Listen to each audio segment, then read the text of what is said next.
Okay. Hey everybody. I figured it's about time I show off my emulator machine that I started working on, maybe a year and a half ago. Working on and off. If I sound any different or you hear any buzzing or static sounds in the background, it's probably because this mic's a piece of shit. I couldn't get my other one working, so I had to resort to a really old one.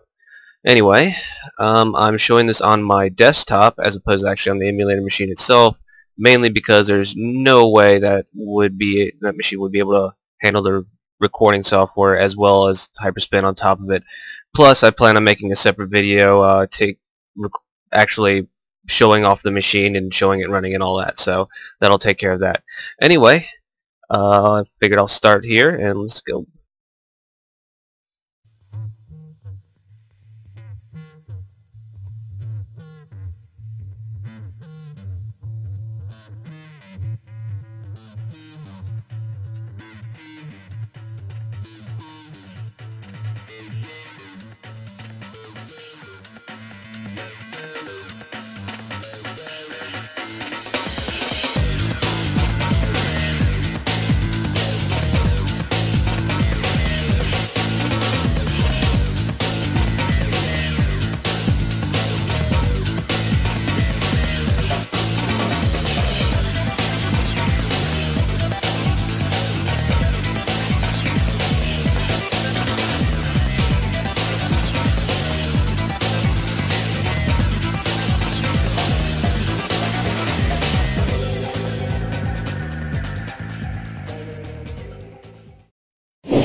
Okay.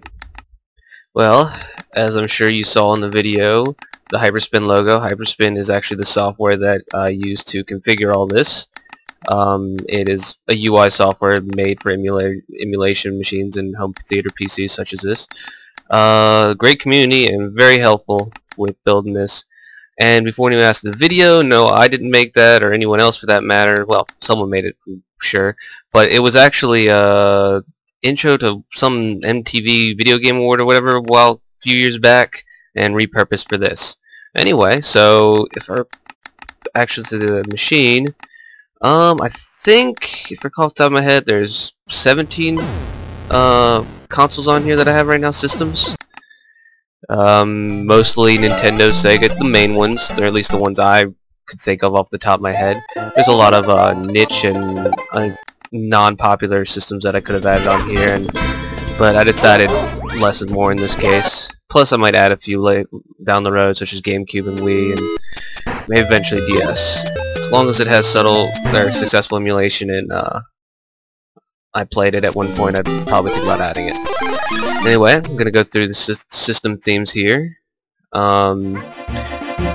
all kind of a uniform type layout, part of a project on the Hyperspin community. These videos are just kind of previews of the games that are on the console. They loop after about a minute or so. Actually, I should be counting to make sure I even have the number of systems right, but whatever. Let's see. There's both cartridge and disc-based systems on here.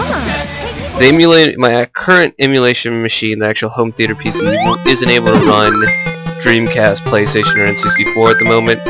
The hope is that being a prototype, and the next one me and my roommate build will actually be a little bit more powerful to run Nintendo 64 and PlayStation at least. Sega Dreamcast, not too worried about. The more beefy consoles I can emulate on my own desktop. So that's all the consoles. We go into one of the systems. You'll see a similar theme as the system theme, and some box art. The art is complete for every single system, every single game. I have a video for every single game that's on here, as well as matching box art and such. Let's see.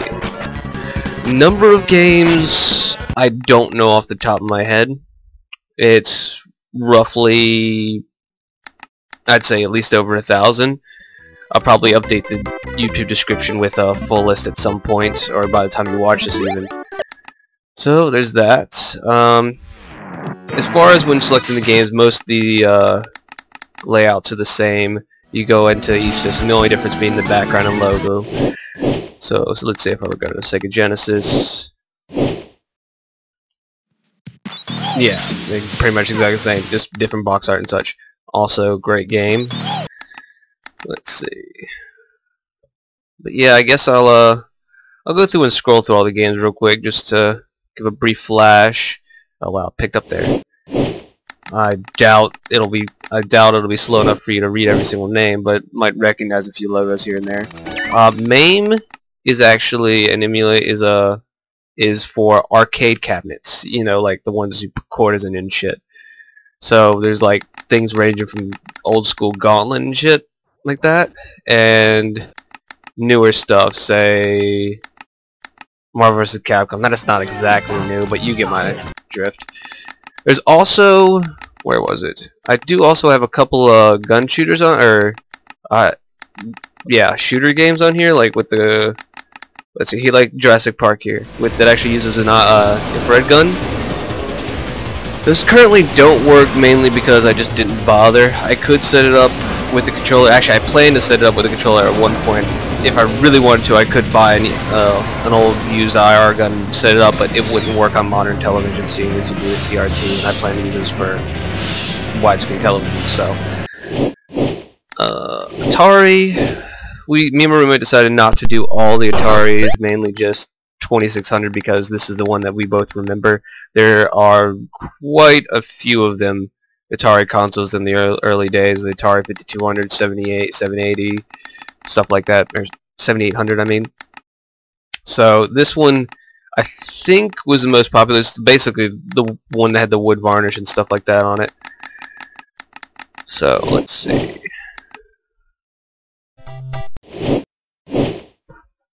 I'm sure most everyone, or at least played the original Nintendo, at least knows of it. I'd like to think I got pretty much all the popular games on here, as well as a few of the gems that people, communities at large, hold high as some of the best in the games. Basically what I did is I'd go for a console, pick up the games that I remembered, then I'd look at a popular list, and then I'd go for top rated. And then once I was at about 100 or so, I'd try to taper off unless there was stuff that I really needed to have. N64, it runs really well on this machine, and not on the home theater PC like I mentioned before, but the idea is it will once we get the non-prototype finished. A lot of these games, GoldenEye and the other first-person shooters, are a little bit wonky just because the controller sensitivity is different with the 360 controller as opposed to the Nintendo controllers. I'm using a 360 controller for all these systems, and that's what I'm using to control this right now. And that's how it's set up. I could, if I was insane and wanted to carry around 20 different controllers with it, set up a USB controller for each system, but that kind of defeats the point of its portability. So, you'll notice that these wheel art here for the logos and such is a little bit different to the top of the Game Boy cartridge. I hope to at some point upgrade that to match the other systems, but at this point there is no there is nothing really available unless I want to strip from all the box art myself, which yeah, I don't.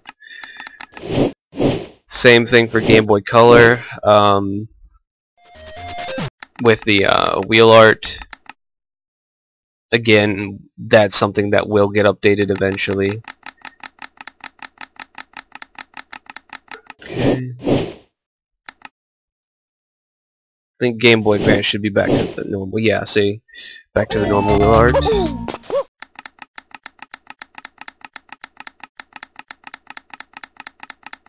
Now, I'd like to clarify, I did not make all this artwork myself. In fact, most of it is from the Hyperspin community. It's very helpful. Basically, everyone pitches in and able to come up with great stuff like this. This is a community effort more than anything. As far as the themes go, that's where I contributed a lot, or quite a bit. The design themselves are not mine, but I am one of the few people that actually put them together and usable for the Hyperspin. as well as a few tweaks of my own. Sega Master System, I was actually not aware of this until I started making this. I honestly never even thought about a console that came out before the Sega Genesis or Master System. I mean, well, not Master, or yeah, the Sega Genesis, but I honestly never really paid much attention when I was extremely young, so obviously I played the Genesis at least, though, so there's that. Some of the games, some of the cross-plat... Shaq Fu. Some of the cross-platform games I might have a version or two, but I tried to keep everything unique across all the systems. Like I didn't try to get Teenage Mutant Ninja Turtles Turtles in time on both the Genesis and the Super Nintendo. I tried to split them up, get the better version, or if there wasn't a better version, just get whatever balance the systems out or which system I preferred it on. So there's that. Go through. Yeah, there we go. Sega CD was Sega's attempt at a disc-based system. It came out before the Sega Saturn. Pretty old. Actually has a few good games, or quite a few gems on it. I never personally played this, but I will now that I have this. But yeah, a couple good ones. I don't have too many games for this system, mainly because there wasn't that many made. And actually, they kind of have a unique style to them too. Some of them. Let's see, where's that? Yeah, Rebel Souls. Just around this corner. Good. Almost looks like, I don't even know how you want to, but a lot of the games look like this. An early attempt at 3D. Good job! Dreamcast. Again, I don't have too many games for this, mainly because once you get into disc-based game territory, the size of the games tends to jump dramatically. I have more cartridge games than anything. Probably about 800 or so. I could easily fit all of them within 20 gigabytes, but as soon as you get into the disc-based games, you start talking about 7-8 gigs a piece, maybe even higher depending on the game. And not even the multi-disc game too. Game Gear, I actually had one of these when I was younger. Didn't play it much because I didn't have money for batteries, but a couple games on here. I didn't put too many on here just because I don't know too many Game Gear games, and honestly I didn't read about too many great ones. More just novelty than anything at the moment. PlayStation. Tried to get... I have a lot of RPGs on here. I am kind of an RPG fanatic, but I do have the other other popular games on the Sony PlayStation on here than anything, so not leaving anything out. Still haven't played Metal Gear. I plan to at some point through this, obviously. And actually just added a lot of games on here that I always wanted to play, just never rented or got around to it. Then again, who knows if I get around to it with my backlog. Neo Geo, another console I wasn't really aware of. The Neo Geo, mainly they did, SNK did arcade cabinets. They also made the AES, the Neo Geo AES, which was a console but had a lot of their arcade games on it. It was really popular in Japan, not so much here in the United States. So some really good games on it, especially the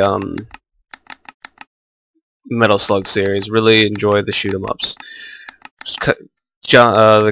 This console was really popular with shoot 'em ups and fighters. So.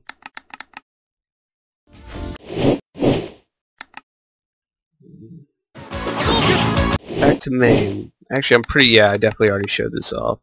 Okay, let's load up a game. You know what, actually, let's go for PlayStation. Because I want time to describe the screen that's in between. So, when you load up a game, the disc-based games are all zipped behind the scenes, so it's going to take a bit to unzip them and then mount the ROM and all that stuff. So, you'll see... Wait a second here.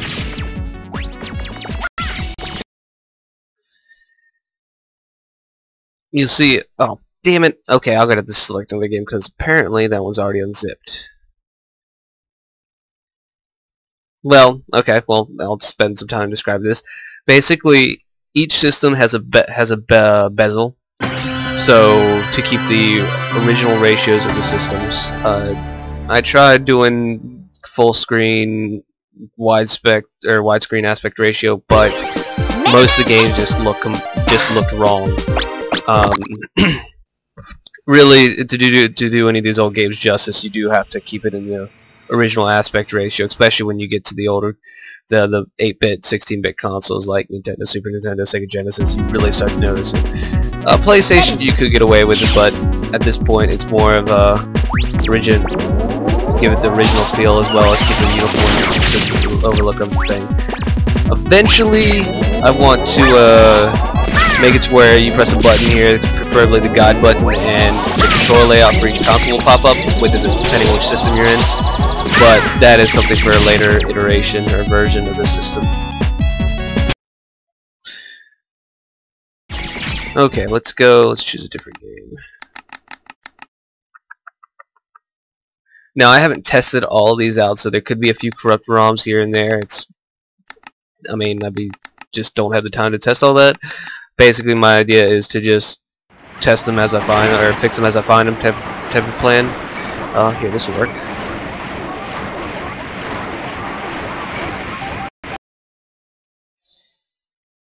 So as you see, this is loading much slower, mainly because it's not unzipped. And below the bar at the bottom, you can see some stats for it: the title, year, manufacturer, the ESRB rating, and then also some set ratings actually, and you'll see that in a second. In the bottom right are playtime statistics, how much I've played this game, which I've actually never started it on the system yet. The system total time play, and then the total global time played. Right now it's not much, mainly because I actually haven't used the system to play much. I've been spending most of my time putting it together, but I imagine that tally getting high at some point. Okay, yeah, let's just... Obviously, you've already seen it run. Let's see, let's go back. Let's try Super Nintendo.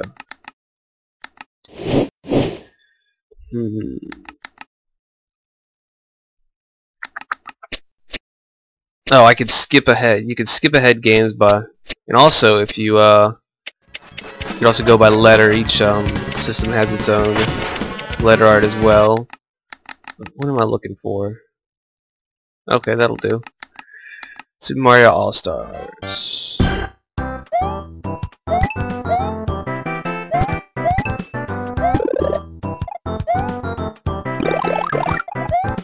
Recording software seems to be interfering with me starting stuff. If you see in the bottom left, there's a not rated image. That's because Super Nintendo actually didn't have ratings. I actually found out.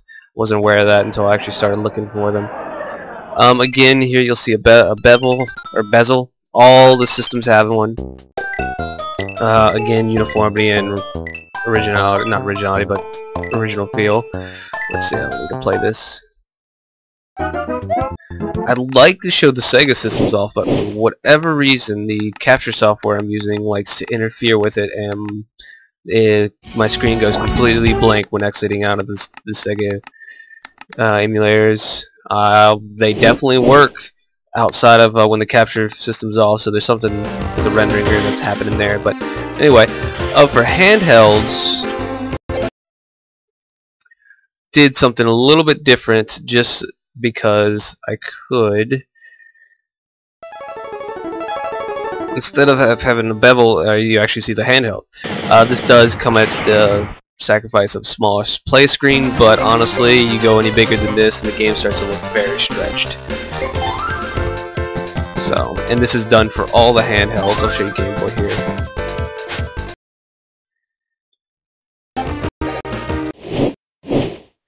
Original Game Boy.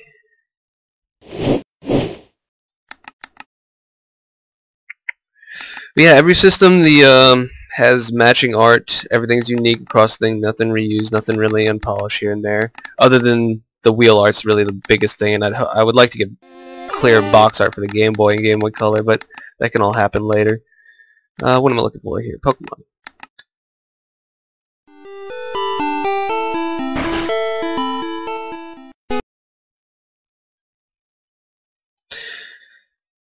Okay.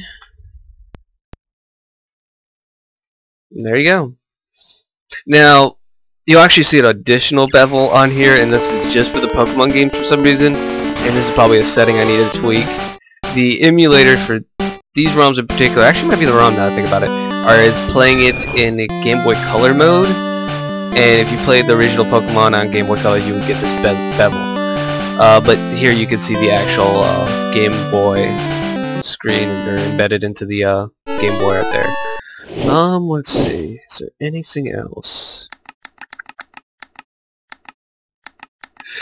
Not really. Every system one's great. Like I said before, on the actual home theater PC, the built one that needs to be upgraded. PlayStation and N64 don't run so well. N64 is playable with a lot of games, but you can still notice that the frame rate dropped a little bit here and there. But as far as on my desktop, everything runs perfect. But yeah, I think that's pretty much it. For the exit screen, when you basically try to keep it in theme. No, and there you go. Normally, exiting that would shut off the computer. On the home theater PC, the idea is there will be no PC aspect, there will be no Windows aspect to it. You won't go to a desktop, you won't see a login screen, none of that. It's going to boot straight up into that video, the intro video, and load the emulator. Other than the BIOS screen that you see when you first boot up the computer, you shouldn't see anything. It's using a solid state drive, so it'll boot up quickly, and when you quit out through the game over screen, it will shut the computer down, and again showing no Windows aspects. But that'll be shown in a different video. Don't know when I'll get around to that, mainly because the shelling of the Hyperspin program into and removing the Windows artifacts is not yet complete, but hopefully in a week or two I should have that up and running and take a video of that. Anyway, thanks for watching.